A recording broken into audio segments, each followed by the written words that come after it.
Wow! Look at that! Ang dami na namang bunga ng miracle fruits.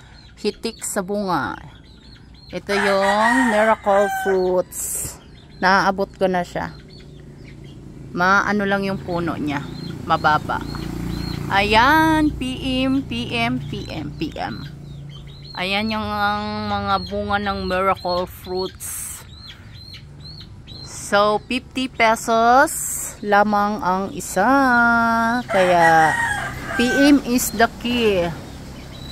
Tingnan nyo naman yung bunga. Ang daming bunga ng miracle fruit. Ang ingay naman itong ano na to. Ayan guys, mag-PM lang sa may gusto dyan. Ating miracle fruit herbal medicine. So yung lasa nito sa mga hindi nakakaalam ay may pagka-similar po siya sa grapes. Yung lasa niya parang grapes pero ma-strong lang yung kanyang aroma. At yung kanyang lasa matamis. Ayun, sa mga hindi pa nakatry nito, ayun, try nyo na, maganda to siya sa katawan. At search nyo yung miracle fruits juice. Marami siyang mga benefits. Marami siyang mga benepisyo sa ating katawan. So yung gagawin nyo lang dito sa mga hindi pa nakatry, ito, ayan, ito na lang kasi mas mababa. Ibibiakin nyo lang po siya. Tapos yung laman nito is para siyang bulak sa loob. Tapos yun po yung tatanggalin nyo at lulutuin. Hahayaan nyo lang po siya na magtubig. Tapos kulay itim yung kanyang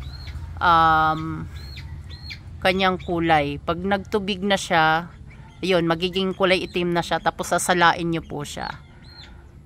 Try nyo po sa mga hindi pa nakatry ng miracle fruit juice. Ayan. Napakaganda nito sa ating katawan.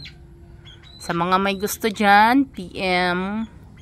Ayan, 50 pesos. 50 pesos po yung bintahan namin kada isang peraso ng miracle fruits juice. 50 pesos sa mga gusto mag-try dyan. Sa mga hindi pa nakatry ng miracle fruit juice.